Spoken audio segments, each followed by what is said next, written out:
Buenos días.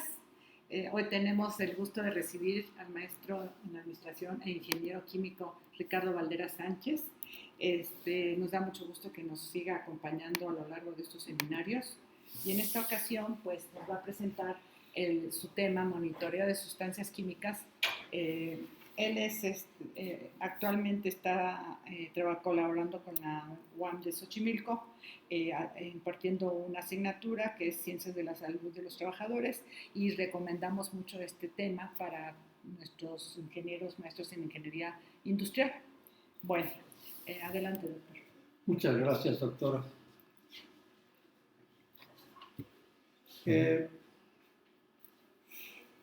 Normalmente nos dedicamos al trabajo. Queremos cumplir con expectativas, con programas, con resultados, y difícilmente, según lo que yo he percibido durante 60 años de práctica profesional, nos ocupamos de nosotros. ¿Estamos realmente contentos con el entorno? ¿Tenemos supervisores que nos tratan bien?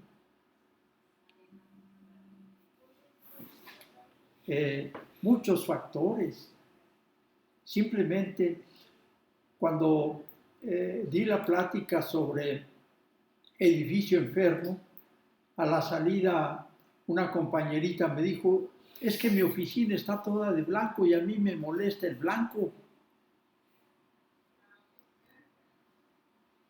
Si uno le dice a su jefe: oye, píntame mi oficina diferente, va a decir: ¿qué te pasa? Estás aquí para dar resultados. Todas esas cosas que hacen el bienestar en el trabajo, la calidad de vida en el trabajo, es el objeto de estudio. La siguiente, por favor. De la higiene industrial. Higiene industrial es la ciencia y arte dedicada al reconocimiento, evaluación y control de factores ambientales o de estrés presentes en el trabajo o derivados de él, que puedan causar enfermedad, mala salud y afectar el bienestar de manera significativa, incomodidad e ineficiencia entre los trabajadores o ciudadanos de una comunidad. Muy ambicioso, ¿no? Muy ambicioso, pero real. Alguna vez que yo fui responsable en una compañía farmacéutica transnacional, nunca trabajé para compañías mexicanas. Se acercó una secretaria y me dijo: oiga, no sé si esto sea de su incumbencia, pero yo siento que mi supervisora me trata mal. ¿Qué canijos tiene que ver la higiene industrial con esta queja? Pero era motivo de estrés. Pues yo me apersoné en la oficina de la jefa: oye, Tere, fíjate que tu secretaria me hizo esta confesión. Nada más quería yo que tú estuvieras al tanto de cómo te observa ella. Afortunadamente, era una mujer inteligente.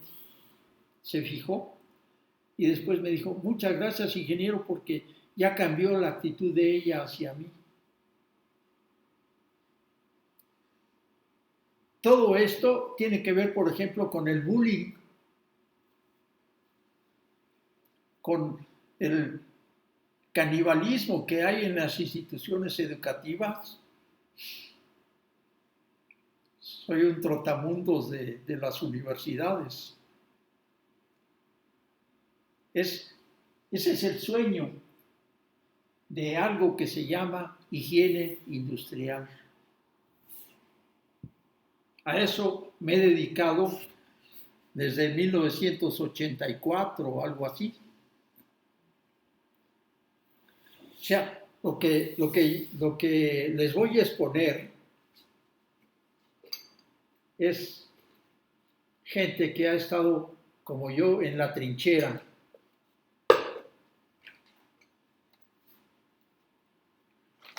Muchas veces usando este instrumento del Jurassic Park.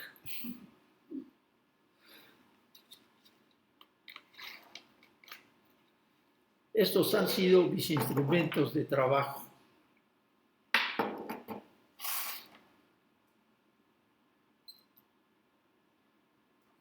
La siguiente, por favor. Hormonas a partir de diosgenina. Ha sido toda una aventura en México de mediados del siglo XX. Después de todo esto, en México se produjo la primera y única corporación transnacional que se llamó Sintex, que tenía sus oficinas allí en la subida de Toluca, en Lomas de Besares. Y es la historia que empieza con unos japoneses en 1936. Todavía no nacía yo, me faltaba un año para asomar mis nalguitas por donde estaba yo, adentro de mi mami. Unos japoneses, Tsukamoto y Ureno, aislaron la sapogenina a partir de discoria japonesa.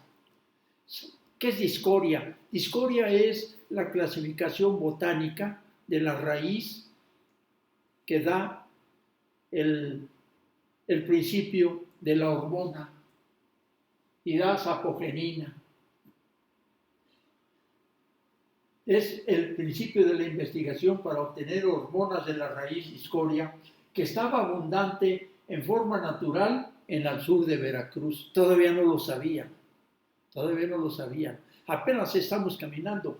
Y es 36. Japón todavía no cometía la locura de declararle a los gringos la guerra. Entonces, hay un personaje aquí muy emblemático, Russell E. Marker, tomó estas investigaciones en Penn State, arriba los acereros de Pittsburgh, College, y fue durante un tiempo que él se dedicó a esta ruta de investigación hasta que en 1935 obtuvo una beca de Parke Davis. En México existían dos compañías, ya después de Sintex, que eran Charing Plough y Parke Davis. Las dos obtenían hormonas a partir de barbasco. El estudio de sapogeninas que lo llevó a resolver el misterio de ataque a las cadenas laterales de 8 átomos de carbono y 2 puentes de oxígeno, allá por 1940. Es interesante esta aventura para los que entienden un poquito de las dificultades que es estar moviéndose dentro de una molécula química, orgánica. Todo esto es la historia de este Russell E. Marker. Estuvo caminando en la investigación para convertir la diosgenina en pregnolona. O sea, la diosgenina se obtiene directamente de la raíz del barbasco. Pero todavía está lejos de ser asimilable directamente por el cuerpo humano. ¿Qué importancia tiene toda esta historia? Actualmente existen los anticonceptivos femeninos. Actualmente existe el mercado de los antiinflamatorios, muy redituables.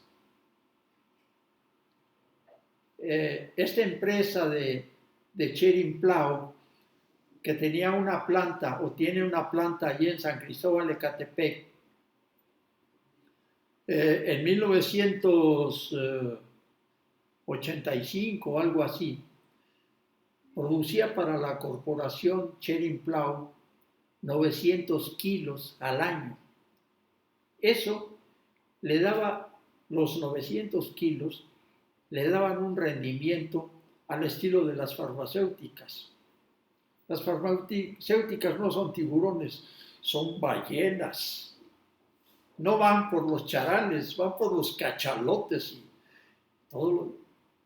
¿Se imaginan ustedes lo que eran 900 kilos para sostener los negocios de una compañía transnacional en New Jersey? Eso es lo que ha sido la historia de la investigación de las sapogeninas. En México se buscaron 400 especies y se procesaron 40 toneladas de raíces. La mitad de las especies no rindieron sapogenina, pero otras contenían 12 nuevas sapogeninas. En 44, Merkel se separó de Penn State y de Parke Davis y vino a México, donde halló una fuente de abundante de diosgenina en una especie de discoria conocida como cabeza de negro o barbasco. Y sus métodos de síntesis se adoptaron bien para convertir diosgenina en pregnolona. Por simplificar un poco, no estoy sacando a la luz un personaje importante, un químico húngaro, que fue el que realmente ya aterrizó todo esto a nivel de laboratorio con una pequeña fábrica que se llamaba Orbona. Al pasar de Ciudad Satélite hacia el centro de la ciudad, del lado derecho, hace muchos años, porque yo lo puedo decir, se veía Orbona. Rosenkrantz, este individuo húngaro, fue el papá realmente de la creación de Syntex. Orbona después se transformó en Syntex y Syntex después se movió a California. Esto es lo que está atrás de esto. Desafortunadamente, tenemos un Luis Echeverría. Ese individuo controlaba a él directamente 100 empresas. Directamente. De repente dijo, ¿por qué canijos Parke Davis y Schering-Plough les están comprando la raíz de barbasco directamente a los campesinos? Era muy bueno para los campesinos, recibían clínicas, recibían puentes, recibían caminos y podían recolectarla cuando no estaban sembrando. Entonces era una asociación muy buena. Pero Echeverría dijo, no, ya no el barbasco ya no se lo van a vender a estas compañías transnacionales, farmacéuticas, rateras, no, me lo van a vender a mí y yo se lo voy a vender a las farmacéuticas. ¿Qué pasó? Es que el negocio se fue para China. Actualmente creo que todavía Schering-Plough sigue produciendo sus hormonas. Otro detalle anecdótico es que Charing-Plough hubiera sido eh, el autor de la pastilla anticonceptiva, pero el chief executive era de religión católica. ¿Cómo iban a prevenir el embarazo en contra de etcétera, etcétera, etcétera? Y eso fue lo que limitó de que Charing-Plough progresara en la investigación de la píldora anticonceptiva. Es interesante toda esta historia porque ya pasó. Adelante, por favor. Entonces, exhibir las carpetas de síntesis hormonal para ver un poco el nudo gordiano que son estas cosas. De lo que inicialmente, esto es lo que da el punto de ataque de transformación química. Ven ustedes que a través de toda la síntesis, estos anillos se conservan y todo va a modificar los puntos de ataque más sensibles, más fáciles de interaccionar. No pretendo que nos metamos en una plática de síntesis orgánica, pero todos estos pasos son los que se realizan en una planta en donde se hizo este estudio. ¿Qué se necesita? Pues 3 o 4 investigadores en Nueva Jersey y 1 o 2 químicos en la planta de México para estar jugando con los reactivos químicos. Había un paso en donde se usaba la llamada mezcla crómica para el cromo y el ácido sulfúrico. Son bazucas. Le dan en la torre a estas cadenas laterales. Las oxidan muy fuertemente. Pero la mezcla crómica, que se hace con ácido sulfúrico y ácido crómico, si ustedes le ponen un chorrito de alcohol, luego las incendia. Entonces, en una de las plantas tenemos un reactor en donde se hacía esa reacción. ¿Y qué pasó? Que un día se produjo un incendio terrible en ese reactor.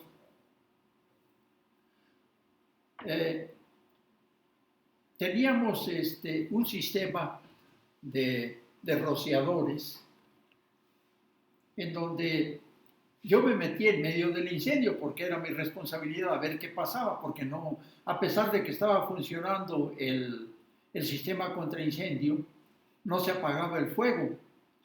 Me tuve que salir luego. ¿Por qué? Porque la nube de agua pulverizada desplaza todo el oxígeno. Me asomé al reactor y no vi nada. ¿Qué pasa? Es que no hay fuego. Pero ¿cómo no hay fuego si todavía los detectores de incendio hacen que funcione el sistema contra incendio? ¿Qué pasa? Bueno, pues alguien que del proceso dijo, es que está bombeándose metanol al reactor, estaba alimentando el fuego. ¿Por qué no lo vi yo? Porque cuando el metanol se incendia, no da color la flama.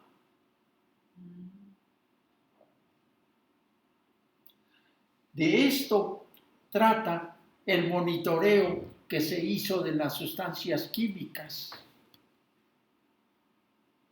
Son 25 o 30 pasos de síntesis y cada uno tiene una tarántula. No, las tarántulas no son venenosas, una araña, una víbora. Abusado porque hay materiales que se incendian al contacto del agua, un hidruro de sodio, materiales como el hidrógeno, que una vez que me llevaron a pasear de entrada, me dieron un paseo de recepción de primer ingreso y al pasar por una de las plantas se botó la tapa de un digestor.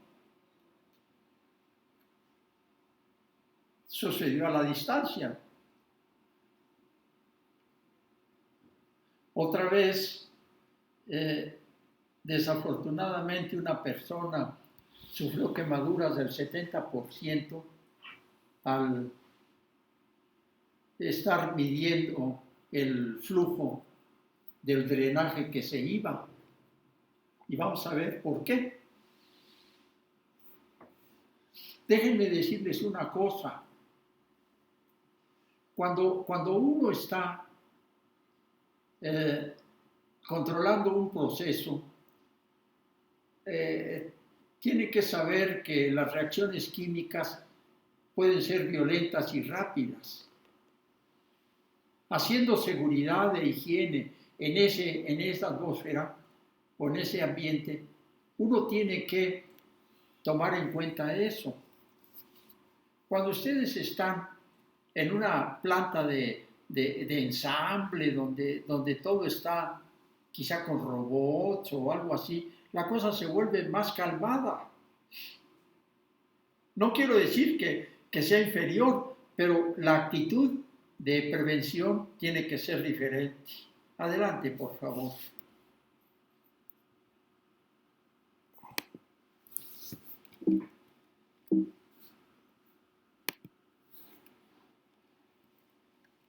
Importancia del monitoreo de químicos. Aquí tenemos 4 pintores: Rubens, Renoir, Dofy y Klee, y son las fechas. Rubens vivió en el siglo XVI, pero Renoir, Dofy y Klee fueron de la escuela impresionista. Los 4 sufrieron problemas de enfermedad reumática, pues ellos emplearon colores brillantes como amarillo, rojo, verde, azul y violeta, y padecieron de esclerosis, y se cree que fue debido a la fuerte exposición a las sales de metales pesados que componen los colores más brillantes y coloridos. Contrariamente, sus contemporáneos, al no emplear tan frecuentemente colores vívidos, no sufrieron esta enfermedad. Esto es lo que, desde el punto de vista de toxicología, se llama una exposición clónica continua. Vamos a ver las fotos de los pintores. Notarán ustedes el colorido. Rembrandt, que fue el maestro del claro oscuro. Renaud, precioso. El color es pastel, ¿no? De estos no los conozco, pero son muy brillantes. ¿Qué pasaba entonces? Que los pintores componían sus colores, los bolían, los mezclaban con el aceite, y no es como ahora que ya vienen hechos. En otra plática expuse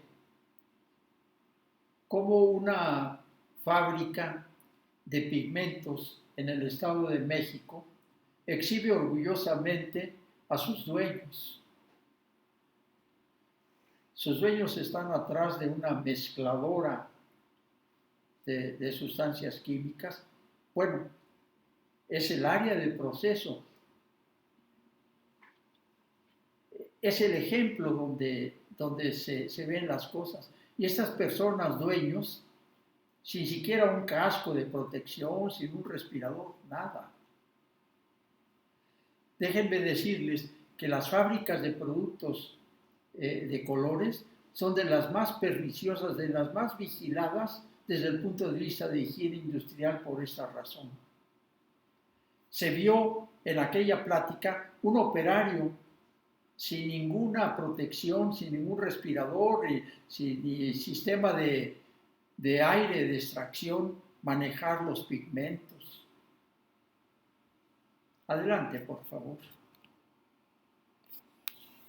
Ahora vamos a ver una cosa.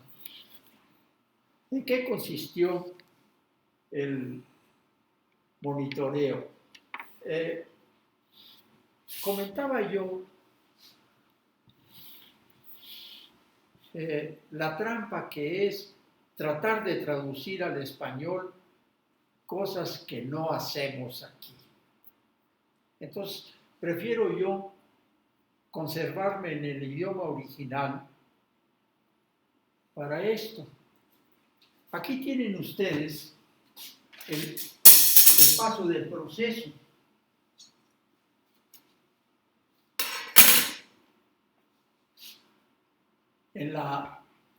Si observamos las fórmulas químicas, están identificadas con nombres clave. DOGA es la raíz del barbasco, tal cual viene.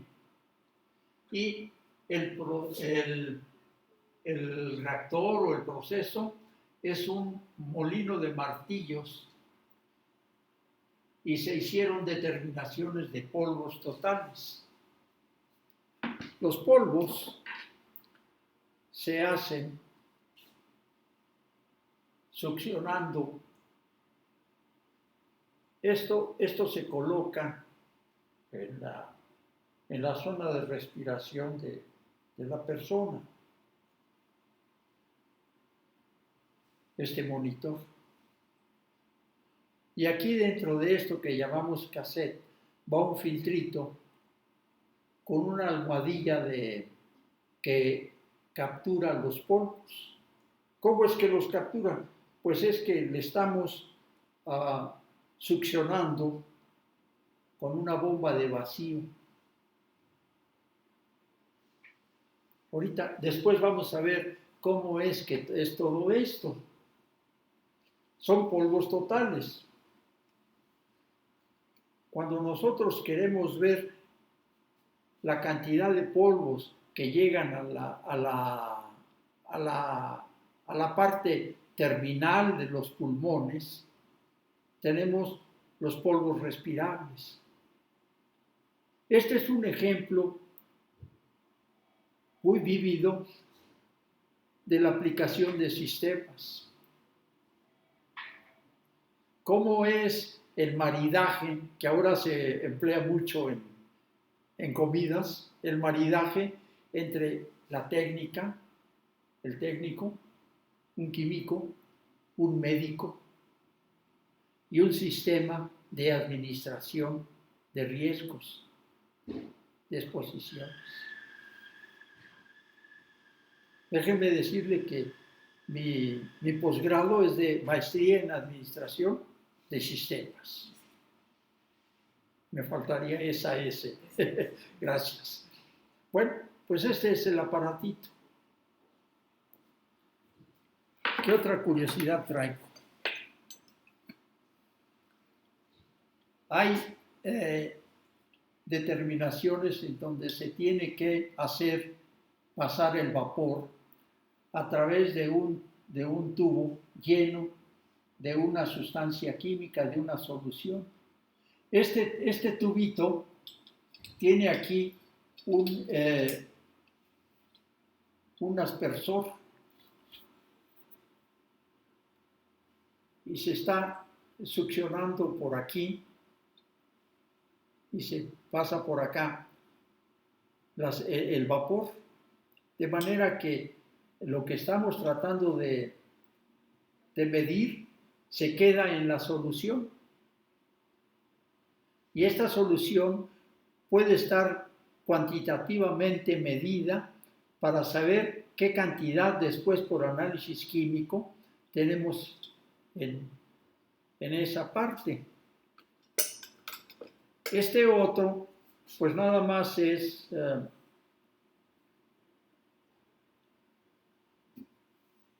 para llenarlo también de líquido, pero no nos interesa la fase cuantitativa. Hay químicos que están en forma de vapor.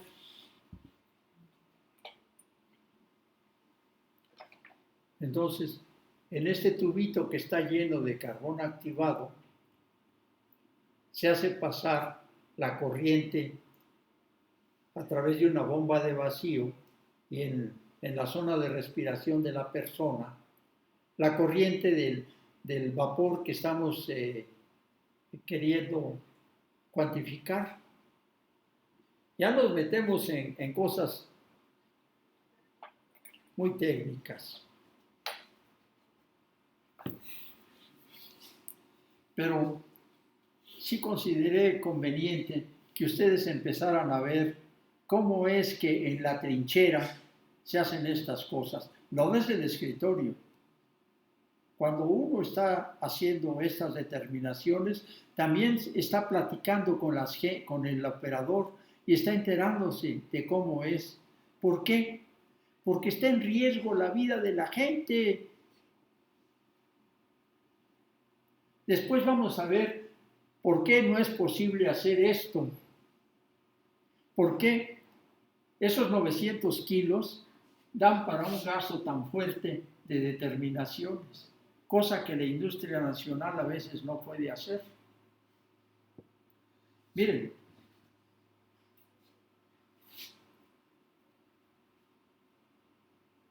el muestreo de higiene industrial.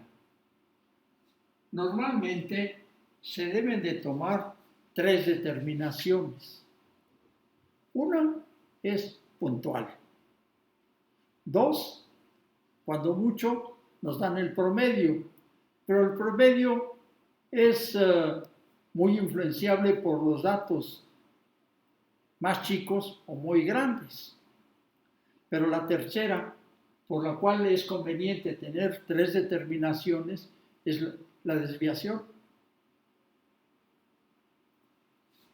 Entonces, aquí tenemos, estos números indican la identificación de cada muestra.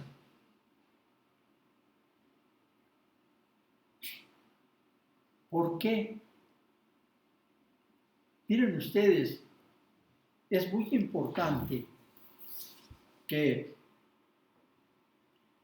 todo se tenga por escrito, que haya un registro. Y cuando nosotros decimos que la muestra identificada con 2891 tiene su papel, y ahí es donde se dice qué es lo que pasó, en qué horas, cómo es que se hicieron las cosas. Cada muestra tiene 2, 2891 y 2892. ¿Por qué? Bueno, pues la gente tiene que trabajar 8 horas. La primera muestra es desde que entró hasta que fue a comer. Y la segunda muestra, 92, desde que regresó de comer a que terminó su tour. Durante ese tiempo, uno tiene que estar anotando todo lo que es característico del proceso. Así, llegamos a tener esta 2 y esta 3. TWA es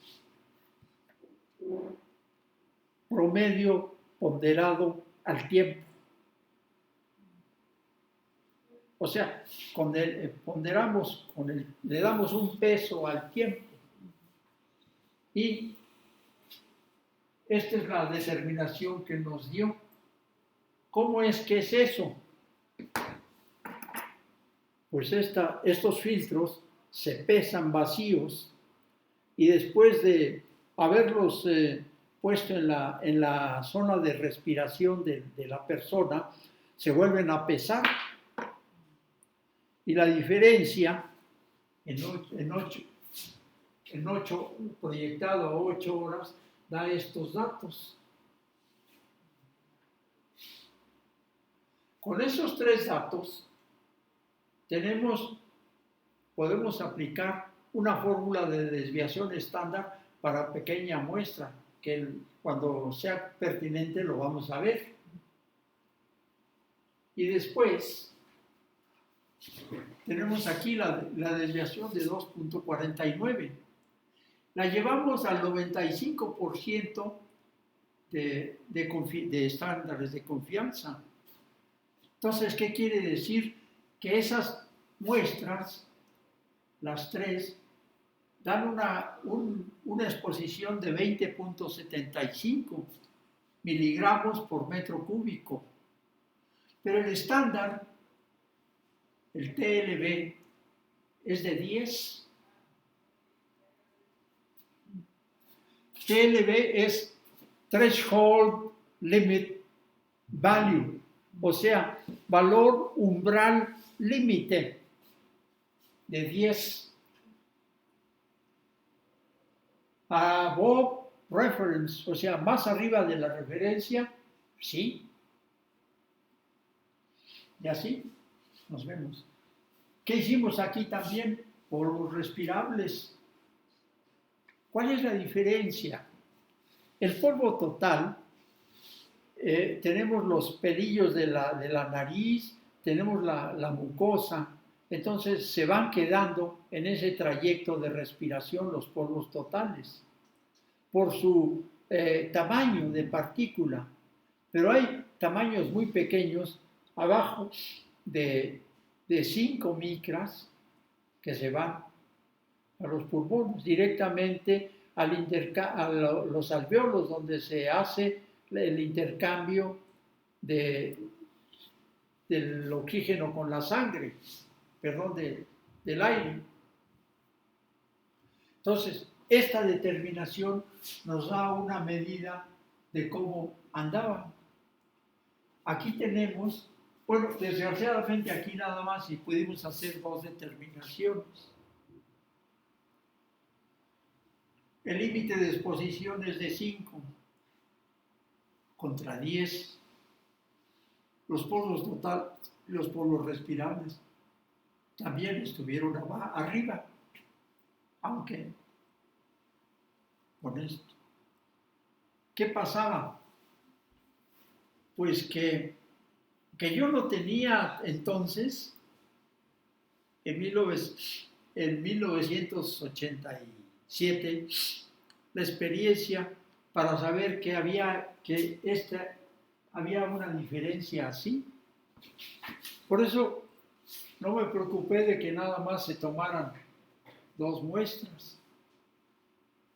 Error. Así tenemos luego DOGG, ácido sulfúrico. El polvo se hidroliza con el ácido sulfúrico. Luego DOGK, una extracción con gasolina. Esos extractos, la cosa en esto de la síntesis es jugar con el sólido y el líquido. Es ver en dónde está el componente activo y dónde está el desecho. Esta extracción con gasolina extraía el componente activo, pero esa gasolina eventualmente iba a dar al drenaje. Y ahí es donde se quemó esta persona.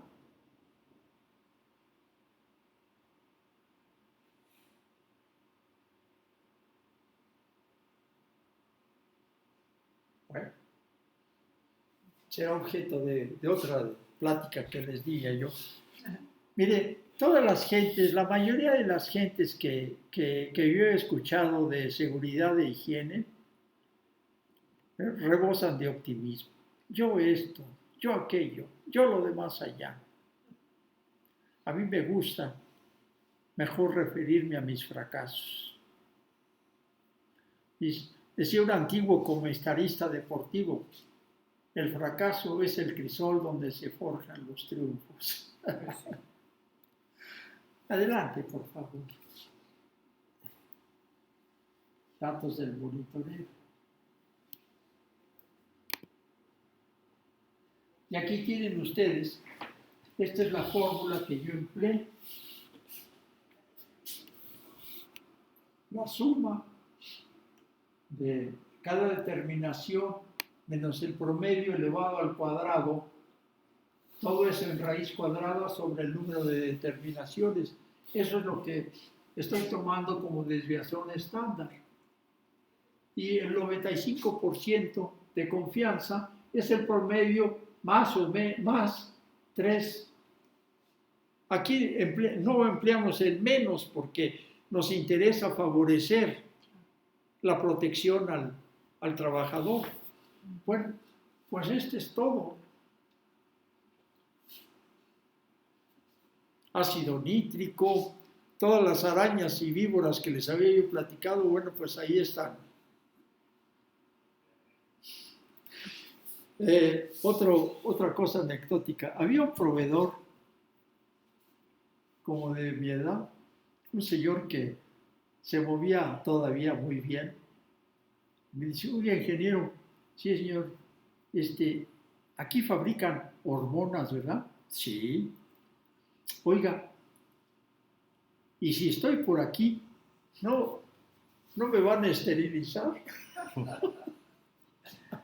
No, señor, no se preocupe. Adelante, por favor.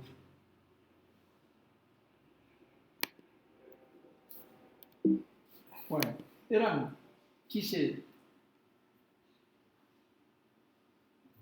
ya vimos esta de la síntesis de hormonas. Sí. Aquí está. Esta es la parte 1. Hay que bajarlo. Aquí tienen ustedes la clave. ¿Qué es lo que se hizo aquí? Pues todo esto hasta acá. Empezó con esta cadena así y terminamos con esta cadena de este aporte. De aquí se pasó para acá. Aquí están los reactivos, qué es lo que se consiguió y qué es. Aquí se pasó ya de 12S, se va al proceso de 12L. Todo esto, pues hace 40 años era, no podía yo exhibirlo, pero ya eso ya pasó. Yo no estoy traicionando a nadie. Costo del monitoreo.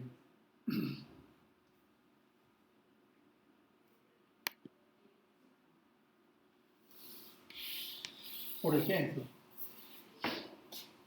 estas pruebas se hicieron con laboratorios gringos. Esta sustancia que es ácido acético, el método de análisis, aquí está, cromatografía de gases, el medio, tubo de carbón activado o impinger.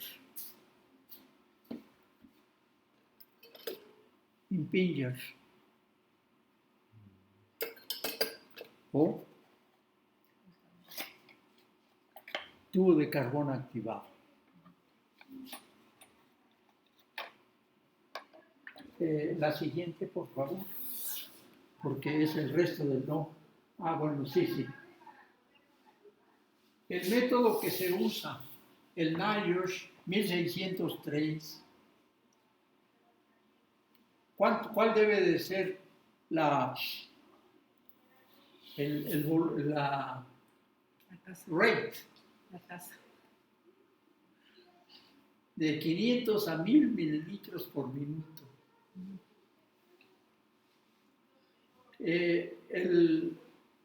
La muestra debe de consistir de 170 litros. Esta muestra puede estar por 7 días a 25 grados. Y es el costo. $35 por una. O sea, en un turno, 2 determinaciones, $70. Por 3, $210 cada una de las determinaciones que hizo, de 3. Así es como los gringos hacen las cosas, cuando las hacen bien. Y es lo que me enseñaron a mí. Por eso no respeto la normatividad mexicana. Hemos sido unos viles copiones. Eso hay que decirlo. ¿De dónde canijos sacan tanto estándar si ni siquiera tenemos un instituto que estudie todo esto? Más adelante vamos a ver, no, todavía no.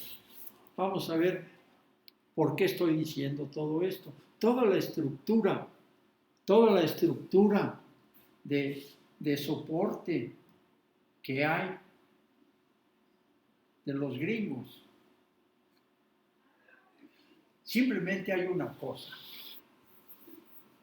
No hay que olvidar que la Segunda Guerra Mundial para Estados Unidos fue una catapulta tecnológica tremenda.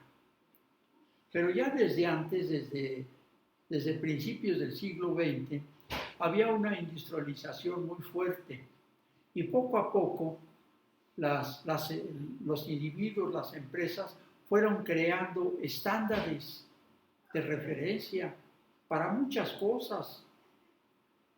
Actualmente, ningún ingeniero me puede decir que puede existir sin los manuales de referencia. ASTM, por ejemplo, NFPA de protección contra incendio, Asociación ASTM, Technical Association of Testing Materials. Ustedes enchufan algo y es UL, Underwriters Laboratory, de manera particular. ¿Qué pasa? Que en 1970 dicen ellos, oye tú, Secretaría del Trabajo, ¿cómo puedes ser juez y parte? Lo cual tenemos aquí. ¿Cómo es que tú dices lo que debe de ser el trabajo y además tienes sus inspectores reportando a ti? No. Vamos a crear un acta que es la OSHA, muy reconocida en Gringolandia y aquí también. Y esa acta hace que todo lo que se refiere a estándares de seguridad e higiene se separe como una entidad independiente de la Secretaría del Trabajo. ¿Cuándo vamos a ver eso aquí? Nunca. Ahorita estamos embarcados en otras peleas, muy válidas. Entonces, a raíz de eso, OSHA se crea, pero también se crea NIOSH, National Institute Occupation and Health. ¿Cuál es la misión de NIOSH? Es poner métodos de análisis, ilustrar, educar a la gente, investigar.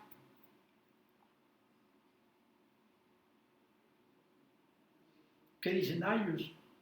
Oye, vas a tener estándares de exposición, ¿verdad? Oye, pues dime, ¿Cuál es el americano típico? ¿Cuánto pesa? ¿Cuánto mide? Su relación de músculo a grasa. ¿Vas a poner estándares? Bueno, pues di cuántas horas de trabajo vas a considerar. 8 horas, perfecto. ¿Cuántos días de la semana? 5. Sobre ese estándar vas a construir todas tus cosas. Aquí, el seguro social, la marina, el ejército, el ISSSTE, todos tienen estándares diferentes. Cuando uno se mete a la normatividad nacional,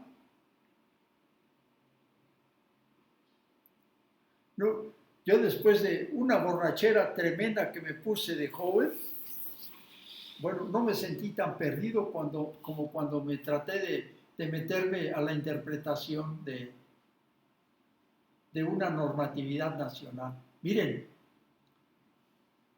un salvaje que ahora anda también en la política, se le ocurrió la idea, dice, mira, vamos a la norma de la Comisión Mixta de Seguridad e Higiene, vamos a compactarlas.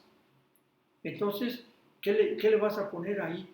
Ah, pues ponle la forma en que están constituidas y también ilústrales cómo es que deben de ser entrenadas las comisiones en riesgos y los cálculos.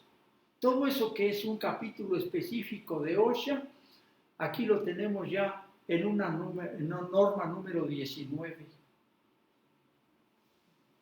Cuando uno se mete a ver todo eso, es el acabose. Estoy muy indignado. Adelante, por favor.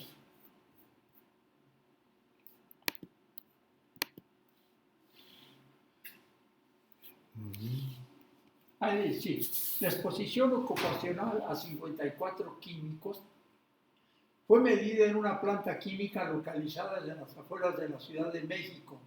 El proceso de síntesis orgánica consistió de 21 pasos usando reactores que en su capacidad iban de 378 a 2.383 litros. ¿Qué es lo que quiere decir esto? Esa es una producción por tandeo, por partes, por lotes, no es continua. Ustedes llenan un reactor con un polvo o algo así, le ponen lo que tienen que poner, hacen todo lo que se debe de hacer y entonces eso le dicen diógeno y ya, lo filtran, lo secan y lo mandan al almacén.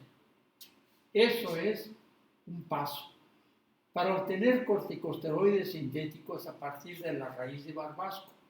El estudio fue conducido durante 3 años consecutivos, de 85 a 87. Este es un estudio señero. En ese tiempo tener esto fue muy bueno. La exposición de los trabajadores se determinó tomando muestras del aire en su zona de respiración. Esto se hace con una bomba que succiona el aire y se hace pasar por un medio de captura del contaminante. Cada TWA es time, me faltó una mesa no debe ser, time weighted average, o sea, promedio ponderado al tiempo. Proviene de 3 muestras tomadas en días diferentes y expresadas en términos de inferencia a 95% de confianza. Una muestra en un día en particular está compuesta por 2 muestras tomadas durante 8 horas de trabajo. Los resultados a 95% de confianza fueron comparados con el TLV, Threshold Limit Value, que le llaman en la norma número 10, valores umbral límite. Según aparecen en la normatividad mexicana, en mayo 28 de 94. Al final del estudio, 45 químicos estuvieron con exposiciones dentro de los TLB. 9 químicos no cumplieron con este requisito. Los infractores fueron molienda de raíz de barbasco y vapores de ácido sulfúrico. 3 químicos, dicloruro de etileno, dimetilformamida y fosfito de trimetilo. Acciones de ingeniería administrativas y cambio de proceso fueron implementadas antes de recomendar el empleo de respiradores, por ejemplo. ¿Qué hacen o qué hacía yo cuando no tenía experiencia? Te pones cascos, zapatos, respirador y parecían caballeros de la Edad Media aquellos. No. Déjenme decirles una cosa. Cuando se maneja maquinaria pesada, por ejemplo, en los telares o en las fábricas de papel, que hay rodillos de acero muy pesados, no se deben de usar zapatos con punta de acero. ¿Qué pasa? Si uno de esos rodillos le cae en la punta del pie, el casquillo de acero va a actuar como una guillotina y le va a cercenar los dedos. Chance y tiene mejor oportunidad si no usa el casco de acero. A lo mejor puede salvar los dedos, por ejemplo. Adelante.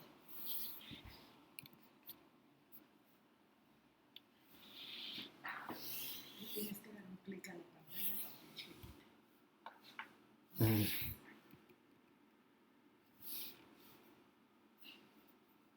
Valores límite de exposición, los TLB.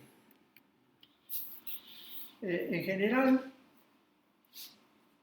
se recomienda que solamente las personas capacitadas y experimentadas apliquen esto. Y no es porque sea el club de Toby, tiene sus razones. Porque los valores que se dan aquí no son semáforos, bueno o malo, pasa, no pasa. Y así lo pueden interpretar. No, pues fíjate que ya el TLB dice tanto, pues no está bien. O sí pasa. Eso es lo que dice el gerente de personal. Generalmente los gerentes de personal, en mi experiencia, solo han servido para hacer la chamba sucia del director. En mi experiencia. Nada de desarrollo personal, ni mucho menos. Muy pocos. Siempre son los encargados de ser los villanos. Todo producto químico, microorganismo biológico, factor físico, puede ser manejado sin peligro si se conocen y respetan sus propiedades. Los valores límite de exposición son fijados tomando la mejor información disponible al respecto, a estudios en animales, de laboratorio, información de personas que se han expuesto y se relatan sus consecuencias, aplicando el criterio de profesionales especializados como médicos en medicina del trabajo, higienistas industriales, patólogos, toxicólogos, y son específicos para una población humana determinada. ¿Por qué hablo yo así? Desgraciadamente, yo no soy religioso, pero dice la Biblia que entre más sabes, más sufres. ¿Cómo aplican un TLB en la norma 10 que se deriva de una experiencia americana en México? En México, las gentes del norte no son iguales a las del sur, pero la norma 10 de la Secretaría del Trabajo así lo dice, sin investigación ni nada, puro llaman a las gentes que conocen de esto y les piden su opinión, pero Lo que pasa es que te oigo pero no te escucho. Al final se hace otra cosa. No es la tribuna, no es el punto para decir estas cosas, pero estamos hablando dentro de una casa de estudios y hay la libertad de cátedra. Si no me quieren hacer caso, si quieren hacerme algo, bueno, pues ni modo. Pero yo ya lo dije, ya abrí mi bocota. Tiene una larga historia que comienza en 1908 con la creación de estudios de medicina ocupacional. Ha existido la contribución de la industria que crea estándares voluntarios en su rama de acción. Existen asociaciones profesionales que trabajan en el gobierno, ACGIH. 1908, ¿por qué? Harvard crea la Escuela de Medicina del Trabajo, de médicos especializados en el trabajo, en 1908. ACGIH, Asociación Gubernamental de Higienistas Industriales. Eso ya suena a burocratismo, ¿no? Pero vamos a hacer un poco de historia. La bomba atómica se produce a partir del uranio, no de cualquier uranio, sino de un isótopo. Y tienen que procesar miles de toneladas de mineral para llegar a extraer eso. Dicen que los ingenieros químicos fueron los creadores de la bomba atómica, pero es porque fueron los ingenieros químicos que se encargaron de hacer el procesamiento de los minerales. ACGIH es la hija de esa situación, Asociación de Higienistas Gubernamentales en la minería. Por ejemplo, John Wayne, el personaje inolvidable, murió de cáncer. ¿Qué pasa? Que en una de esas películas de vaqueros del oeste, es una teoría, no es que sea cierta así, va y filma una película en donde hay radiación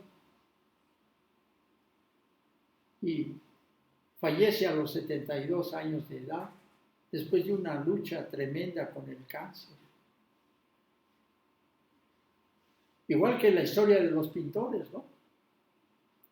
Vamos a cuando en los albores del siglo XX y finales del siglo XIX, los químicos como María Curie y los físicos atómicos empezaron a descubrir la radiación, pero a base de análisis químicos de los elementos. No sabían ni qué estaban haciendo, con qué se iban a encontrar, porque un elemento radiactivo da una reacción cuando no ha liberado un fotón o un nivel de energía, y da otro cuando sí. María Curie, quién sabe cómo terminaría, pero estuvo muy expuesta, ella y su esposo, a elementos radiactivos. Ella descubrió el polonio y el radio junto con su esposo.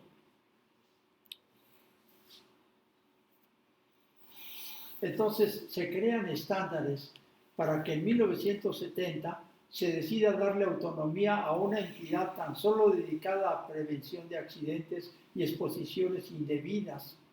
Higiene industrial, lo que estamos viendo son exposiciones indebidas. Se le conoce familiarmente como OSHA, También existe el brazo de la investigación que es la NIOSH. Los TLV son emitidos y revisados anualmente por la Asociación de Higienistas del Gobierno y se refieren a la población de trabajadores de USA. Si México desea proteger a sus trabajadores, debe validar los TLV para las regiones del país, norte y sur, por ejemplo.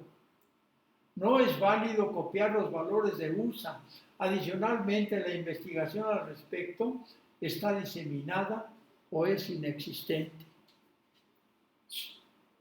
Que me corrijan si yo no tengo razón. Yo no sé, no quiero decir que yo tenga la verdad. La siguiente, por favor. Fuentes de información. Para conocer las propiedades de productos químicos, existen las llamadas hojas de información de materiales, MSDS, Material Safety Data Sheets. NIOSH publica las propiedades de productos químicos en su NIOSH Pocket Guide. Se usa uno en el internet y ahí están. Cada fabricante de un producto debe ser responsable por el producto desde que nace hasta su disposición final. Y debe emitir sin excepción una MSDS. Se escudan en que es secreto. No hay secretos. La ONU y la DOT, Department of Transport, publican una lista de materiales peligrosos para que con sus claves indican cómo pueden ser controlado un derrame o su incendio combatido. Es obligatorio exhibir en su transporte una placa que describa la peligrosidad del material transportado. Si ustedes se fijan en los camiones de gas y todo eso, traen un número. NFPA, National Fire Protection Association, otra organización, ha creado el rombo dividido en colores que describen el riesgo a la salud, el grado de inflamabilidad, su reactividad química e inestabilidad. Tal información es mostrada en la MSDS y en los contenedores de los productos.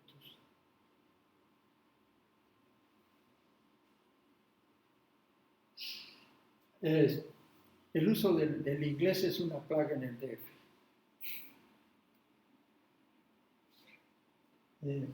Dicen, este producto es flammable. No, es inflamable. Luego que paso por los salones de belleza, allá por donde me gusta ir a los Vizques de Obregón, en Coapa, hay una salón de belleza que dice salón, pero lo pusieron una doble O. En mis recuerdos de las películas de John Wayne, con la doble O es cantina. Entonces me burlo y le digo yo, oiga, pues me vengo a echar un trago. No, aquí es salón de belleza, pues quítenle la O. Adelante, por favor. Esta es la fábrica de aventuras. Esta es una planta en San Cristóbal. Aquí tenemos el cerro este. Este es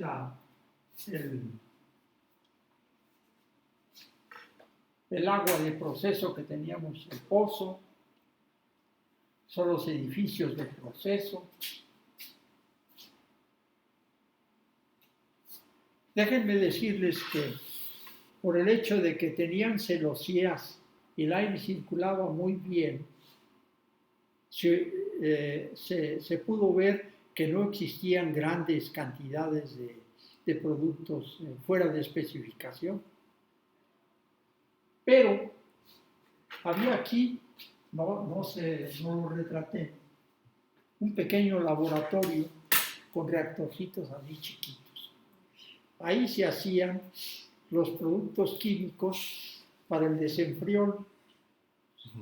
El desenfriol que todos lo conocemos. Bueno, el químico de ahí era ferozmente resistente a que nadie se metiera a su sitio y no nos dejó hacer una evaluación. No digo que esto sea capital, pero reciente que yo entré, uno de los operadores se sintió mal del corazón.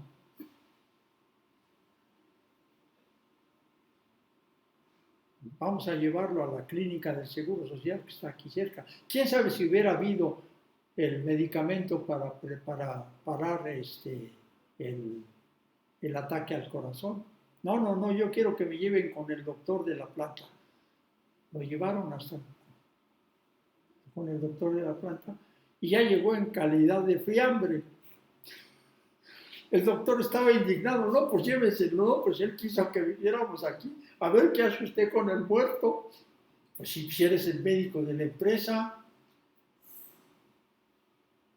Otro trabajador, después de que terminó, murió de cáncer. Cuando uno está expuesto a las hormonas tienen un... Yo estuve expuesto durante 4 o 5 años a ellas. Cuando me separé, me dio lo que es el ligazo y el cuerpo requiere que se le den las hormonas. Y yo tuve una gripe como de 3 meses.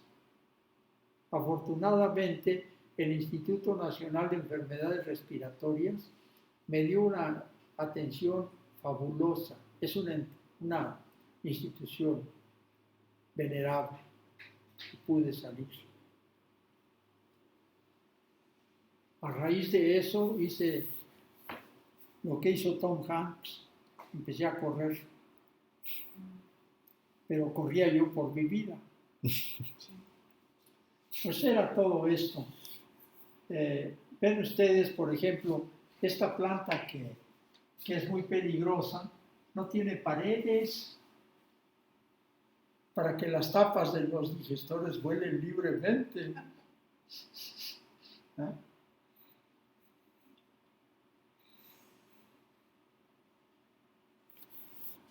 Adelante, por favor.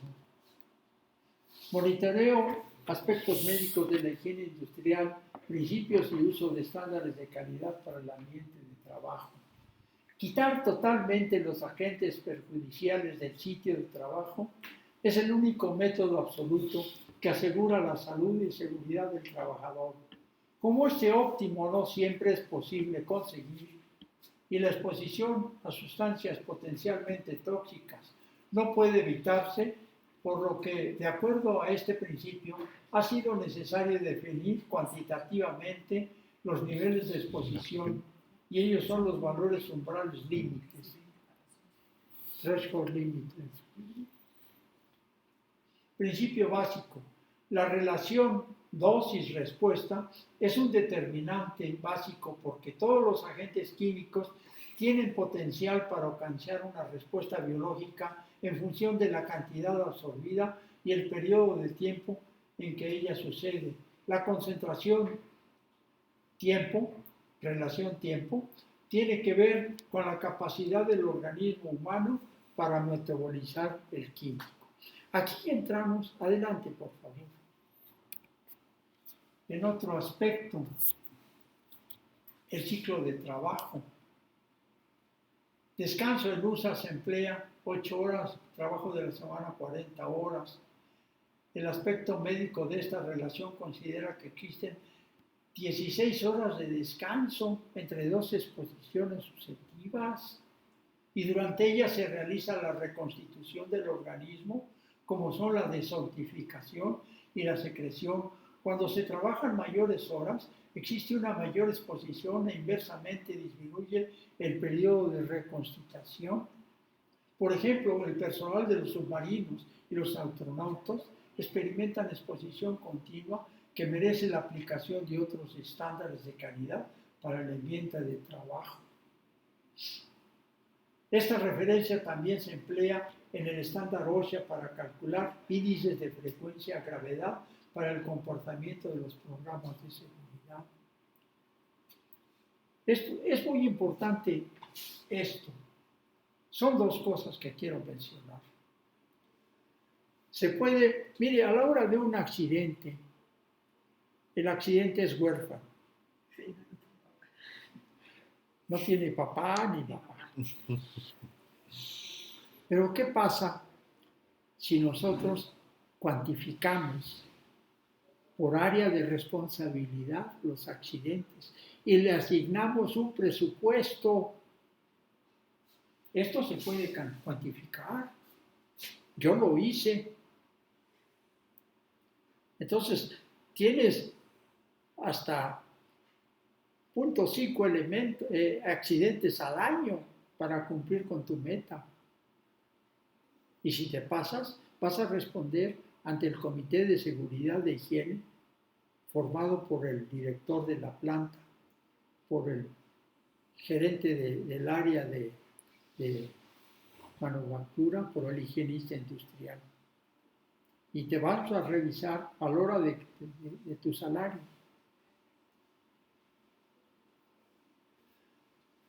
El personal submarino. Acaban de mencionar,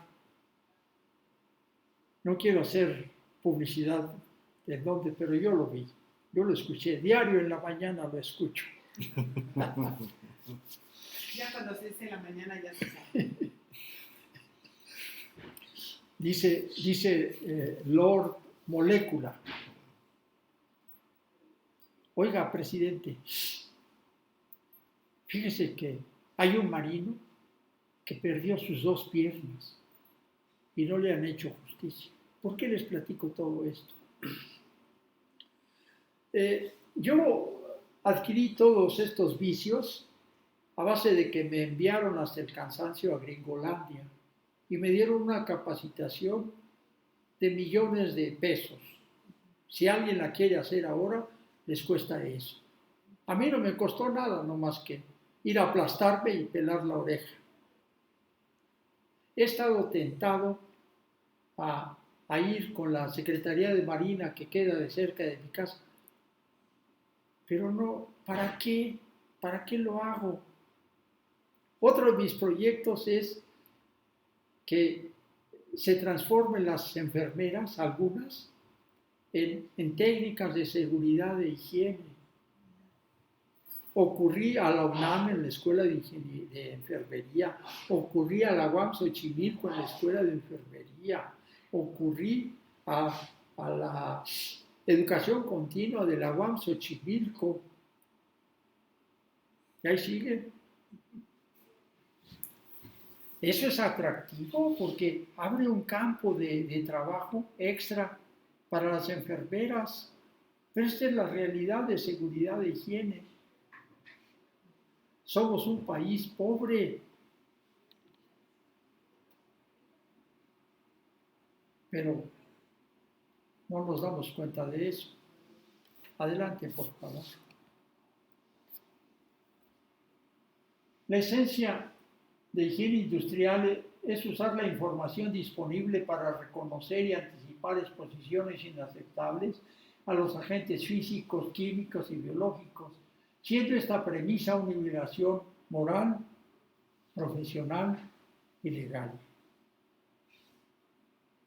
En años pasados, hablar de que fuera moral, pues decían que el ex gobernador y cacique de San Luis Potosí, Gonzalo N. Santos, decía que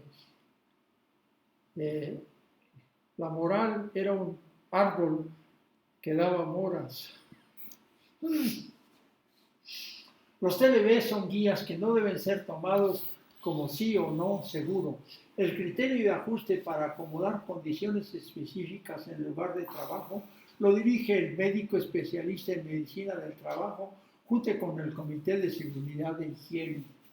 Desestimar las exposiciones al no considerar todas las rutas de exposición, efectos aditivos con múltiples químicos, aumento de la dosis vía inhalación durante ejercicio físico, sobreestimación de la tolerancia del trabajador en relación con la fuerza trabajadora al no reconocer la implicación del trabajador atípico en términos de edad, estado reproductivo, condición médica preexistente, etc. Los ajustes a los TLB por la edad, sexo, factores reproductivos, condición médica preexistente, exposiciones externas y sensibilidad personal, por condiciones del lugar de trabajo, turnos y horas trabajadas, exposición a múltiples químicos, exposición a rutas múltiples de entrada de los contaminantes. Este es Alicia en el País de las Maravillas.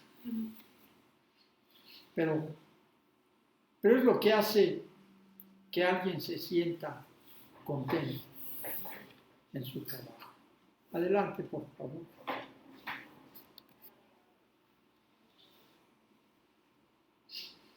Hablemos de ética. Es algo que quizás lo vimos en preparatoria y ya pasó. Si pueden ustedes leer, lo puse tal cual apareció en inglés. Se refiere al presidente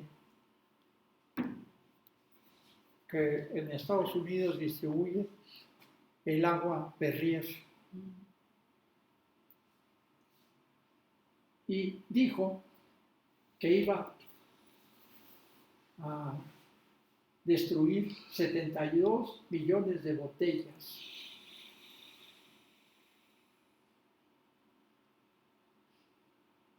¿Por qué?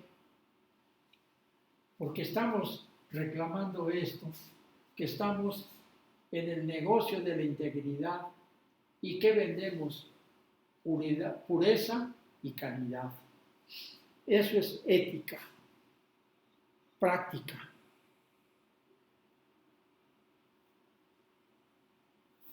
¿Sí? No me estoy yendo a los principios griegos de la ética. Vamos a hacer un poco de cálculo. A calcular qué tanto benceno tenían estas botellas de agua que se tiraron al drenaje cuando se hicieron esto con 72 millones de producto contaminado. Calcular el volumen de agua distribuido. 72 millones de botellas a 10 onzas por botella, por 128 onzas por galón, por 385 litros que tiene cada galón, nos da 21.3 por 10 elevado a la sexta litros de agua Perrier.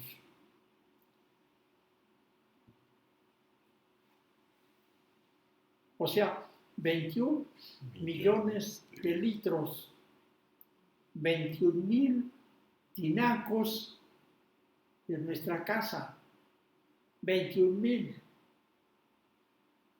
Eso es lo que es esta cifra. Calcular el volumen de benceno, la concentración en el agua a ser destruida. Para completar este cálculo, se asume que las concentraciones del benceno es la media entre un rango de 12 a 20. Vamos a tomar 16 partes por billón. O sea, una parte por cada 10 a la sexta partes de agua. Esas es las cifras en que nos movemos en la higiene industrial. Entonces, estos 21.3 por 10 a la sexta, aquí es 6 arriba, ¿no?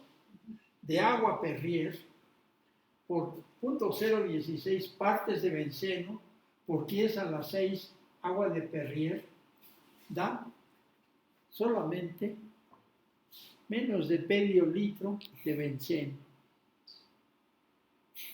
Sin embargo, estas gentes, por ética, al drenaje. Eso es ética. Qué contento estamos de tomar las aguas. ¿Ah?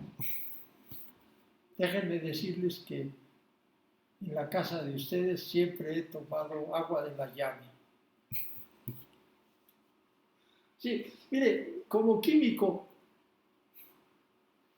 creo que a la hora en que ustedes hacen una evaluación química, tienen una serie de errores tremendos.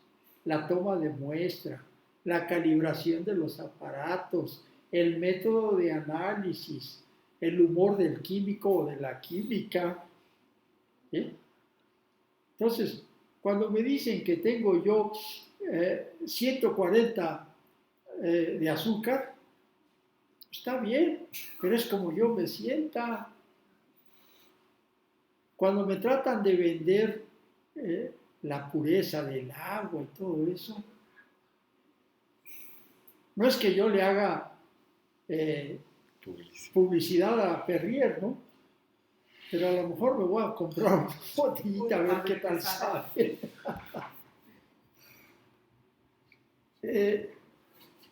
Ya como epílogo de esto, tenemos que lo que tanto detenimiento y tanta cosa sirven para una cosa, para el valor de la vida humana. En México tenemos que acostumbrarnos a respetar la vida. Si no respetamos la vida, no vamos a respetar la salud, no vamos a respetar los accidentes. Segundo punto, nos hacen falta urgentemente estándares. Estándares. Yo que uso el transporte público, miren, el estándar de la número 1, ahí me estoy concediendo, pero el número 1 de la norma mexicana establece que para las escaleras debe haber esta altura que se llama peralte de 30 centímetros. ¿Ustedes creen que al abordar un camión haya 30 centímetros? Ustedes caminan por las aceras y fulanito o menganito sacó más o menos tierra de su propiedad y entonces ustedes van caminando por las aceras así.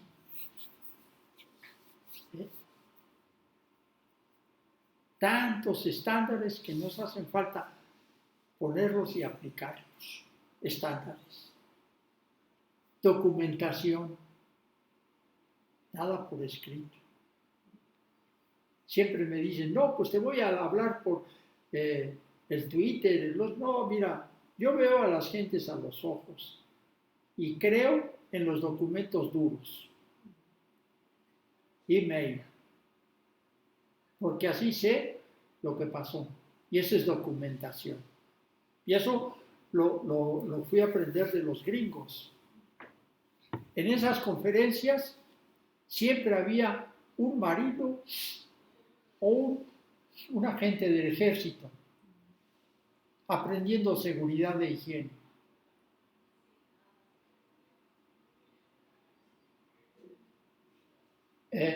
Yo creo que si me dan la oportunidad, y se los agradezco, de que me inviten a estas pláticas, pues es para abrir un poquito esa oscuridad que es la seguridad y la higiene industrial. Es cuanto. Muchas gracias. Muy bien. Muchas gracias.